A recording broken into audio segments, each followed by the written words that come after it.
예, 서울 중랑구갑의 서영교 의원입니다. 제가 오전에도 이야기했지만 지금 우리 박균택 의원님 말씀처럼 장시호는 1년 6월 구형 받았기 때문에 법정에 가서 1년 6월 받고 2년 집행유예인 줄 알았더니 2년 6월 얻어맞고 황당했다. 김영철 오빠가 나한테 1년 6월 구형 받고 2년 집행유예 할 거야 이렇게 얘기했는데 2년 6월 받아서 황당했다. 그날 밤 나를 검사실로 불렀다. 그래서 얼르고 달라고 아프니까 약 주고 이렇게 하면 됩니까 안 됩니까? 강진구 참고인님. 예, 그런 특권을 누릴 수 있는 재소자가 얼마나 될까 고민이 됩니다. 그런 특권을 누릴 수도 없고 누려서도 안 되는 거죠. 이문정 검사님, 직무를 수행하는 자가 공정성을 의심받을 우려가 있는 자와 교류하지 않아야 한다. 처신에 유의해야 한다. 이런 내용이 검사윤리강령에 있습니까? 네, 있습니다. 맞습니다. 처신에 유의해야 되는데 처신에 유의하지 않고 검사윤리강령 제15조 사적으로 접촉하지 아니한다. 그랬어요. 사적으로 접촉하지 아니한다. 오늘 국민의힘 의원님들이 아무리 방어하려 그래도 이게 우리 강진구 기자께서 어떻든 전 세상에 공개한 내용인데요. 공개한 내용에 보면 오빠 이렇게 했어요. 오빠 여기 한번 보세요. 전부 다 오빠 이 김영철한테 오빠 전화번호 줬어. 그랬더니 김영철이 오케이. 이거 뭡니까? 그런데 이 탄핵이 잘못됐다고 탄핵 조사가 잘못됐다고 이야기합니까? 사적인 관계를 맺으면 안 되는데 이문정 검사님 김영철 검사한테 오빠 이렇게 하면 됩니까 안 됩니까? 이게 적어도 딴 건 모르겠는데 검찰 구형보다 대개는 법원 선고형이 낮은데 그렇죠. 법원 선고형보다 검찰 구형이 1년이나 실형이 낮게 나왔다는 건 플리바게닝이 심하게 되었다거나 협조가 잘 되었다거나 아주 친밀한 유대관계가 엿보이는 정황이라고 생각하긴 합니다. 놓칠 뻔한 이야기를 해주셨습니다. 1년 6월을 검찰이 구형했는데 법원에 갔더니 2년 6월을 받았어요. 그러면 보통 검찰의 구형이 훨씬 센데 법원의 구형이 훨씬 더 세졌다는 것은 그 전에 적당히 거래가 있었다는 거잖아요. 적당히 거래했고 화가 나죠. 장시호는 1년 6월 나올 줄 알았는데 김영철이 거짓말한 건지 법정 구속까지 김영철이 어떻게 판단을 해요? 내 판단해놓고 그날 밤 불러서 울고불고 약 주고 먹이고 달래고 무슨 일이 있었는지 그날 밤 어떻게 알아요? 그런데 왜 여기에 대해서 아무 말 안 하죠? 오빠에 대해서. 그리고 오빠 통화 가능하냐고 물었더니 내가 전화 못 받아서 미안해. 통화 가능해. 그랬더니 세수하고 나서 통화한대요. 자, 강진구 기자님께 여쭤볼게요. 네. 김영철 장시호 녹취록을 세상에 알렸더니 김영철이 왜 나한테 반론도 안 주면서 세상에 알리냐 그러고 반박했던데 네. 그게 맞나요?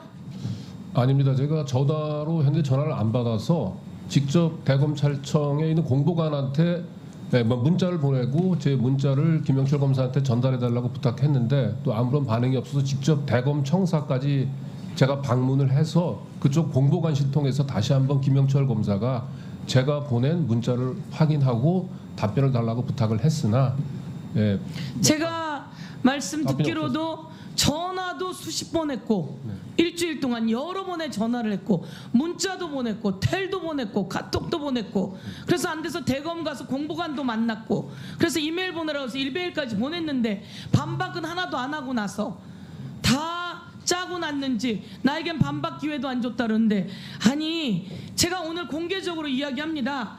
오빠 이 얘기는 뭐예요? 이렇게 해도 됩니까?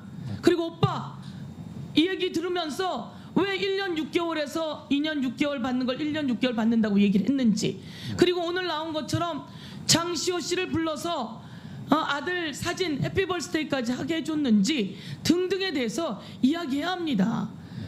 제가요 검찰에 여러 번 가서 수사받았어요.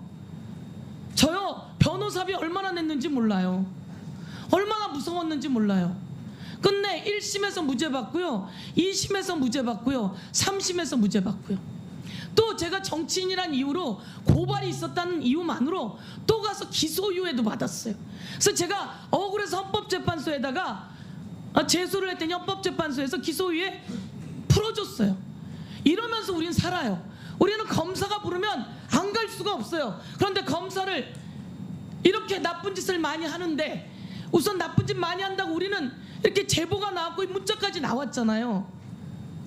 그리고 우리 이문정 검사님 말씀처럼 폴리바게닝이 충분히 있었을 것 같다라고 하는 얘기가 있는 거 아니에요?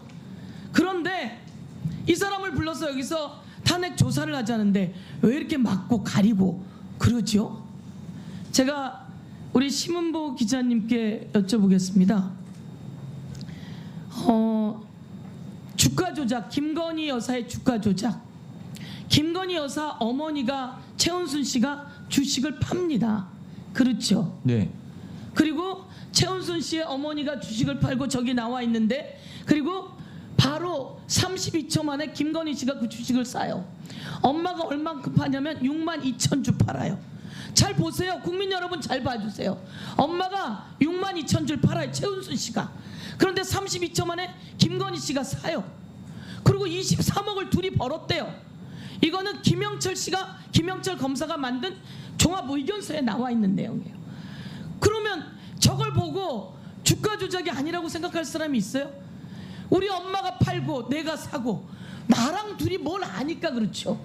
이에 대해서 한번 좀 낱낱이 보신 내용을 오늘 국민 여러분께 알려주시면 좋겠습니다. 한번 말씀 부탁드리겠습니다.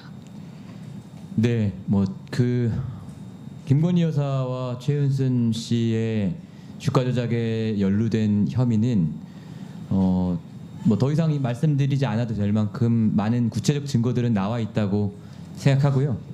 그것을 검찰이 왜 기소를 하지 않는지는 저로서는 알 수 없는 영역이지만 이제 당시에 담당 부장검사 김영철 검사라면 그 부분에 대해서는 국민 여러분께 소상히 좀 설명을 할 필요는 있다고 생각을 합니다. 예. 네, 수고하셨습니다. 다음은 장동혁 의원님 신문해 주세요. 저희들이 지금 검사에 대한